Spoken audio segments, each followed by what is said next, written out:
Hello dear മച്ചാമാരെ, എല്ലാവർക്കും സുഖമല്ലേ? ഞാൻ വീണ്ടും നിങ്ങളുടെ മുന്നിൽ വന്നിരിക്കുന്നു.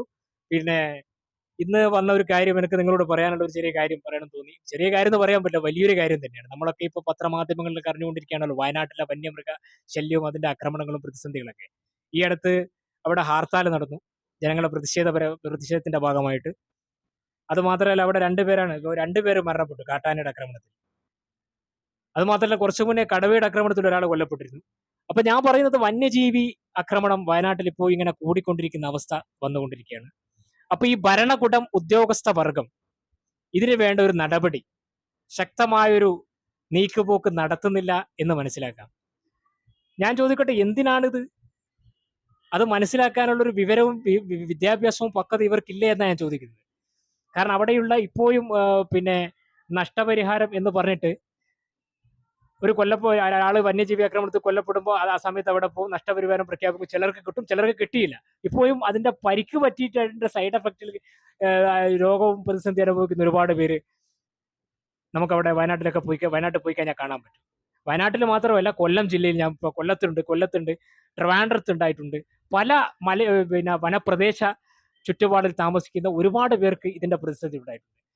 അപ്പൊ ഈ കാലഘട്ടത്തിന്റെ സൗകര്യങ്ങൾ ഉപയോഗിച്ചുകൊണ്ട് ഈ വന്യമൃഗങ്ങൾ കാട്ടിൽ നിന്ന് നാട്ടിലേക്ക് ഇറങ്ങാത്ത തരത്തിലുള്ള ഒരു പദ്ധതി വനം വകുപ്പും വനവകുപ്പ് ഉദ്യോഗസ്ഥരും സർക്കാരും ആലോചിച്ച് ചെയ്യേണ്ടതാണ്.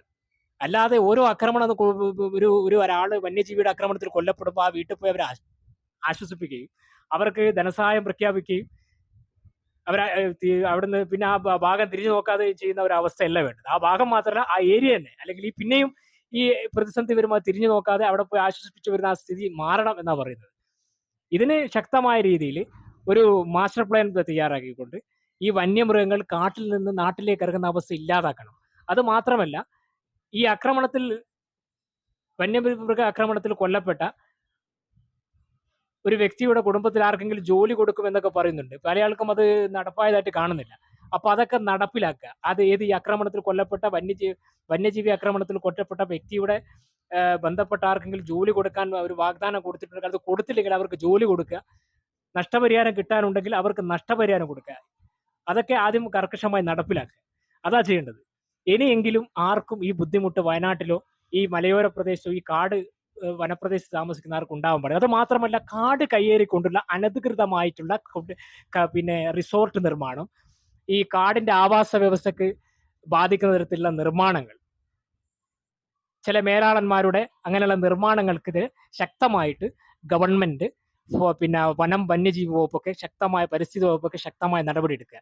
ഇതൊരു പ്രധാന ഘടകമാണ്. ഈ മൃഗങ്ങളൊക്കെ കാട്ടിൽ നിന്ന് നാട്ടിലിറങ്ങാൻ ഈ എന്താ പറയുക, റിസോർട്ട് അതിന്റെ ആവാസ വ്യവസ്ഥയെ ബാധിക്കുന്ന രീതിയിലുള്ള നിർമ്മാണ പ്രക്രിയകളും പ്രധാന ഘടകമാണ്.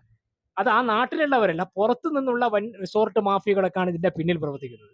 അപ്പൊ അങ്ങനെയുള്ള അനധികൃത നിർമ്മാണത്തെ, ആ കാടിന്റെ താളത്തെ നശിപ്പിക്കുന്ന അനധികൃത നിർമ്മാണത്തെയും ശക്തമായി ചെറുക്കുക.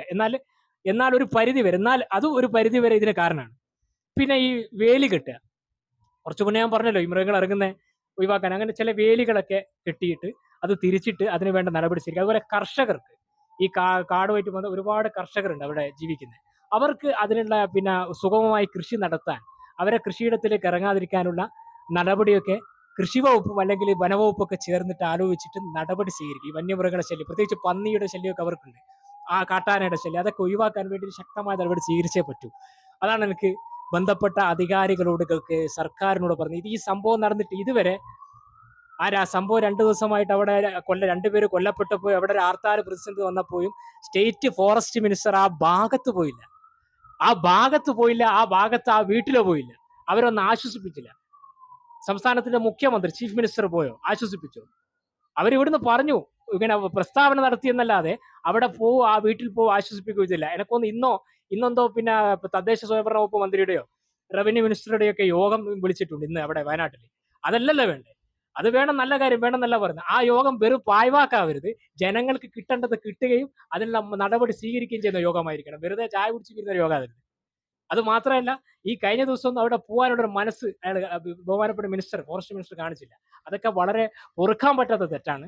അപ്പൊ ഇനിയെങ്കിലും അവിടെയുള്ള ജനങ്ങൾക്ക് അന്തസ്സോടെ, അഭിമാനത്തോടെ, സമാധാനത്തോടെ, ഭയമില്ലാതെ അവരുടെ ചുറ്റുപാടുകളിൽ ജീവിക്കാൻ വയനാട്ടിൽ അല്ലെങ്കിൽ മലയോര പ്രദേശങ്ങളിൽ കാടുമായി ബന്ധപ്പെട്ട് ജീവിക്കുന്ന എവിടെയൊക്കെ ഉണ്ടോ കേരളത്തിൽ അവിടെയൊക്കെ അവർക്ക് സമാധാനത്തോടെ ആശ്വാസത്തോടെ ജീവിക്കാൻ ഉള്ള അവസരം ഭരണകൂടവും വനംവകുപ്പും ഒരുക്കി കൊടുക്കണമെന്നാണ് എനിക്ക് പറയാനുള്ളത്. അപ്പോൾ നിങ്ങൾ എനിക്ക് സബ്സ്ക്രൈബ് ചെയ്യുക, ലൈക്ക് ചെയ്യുക.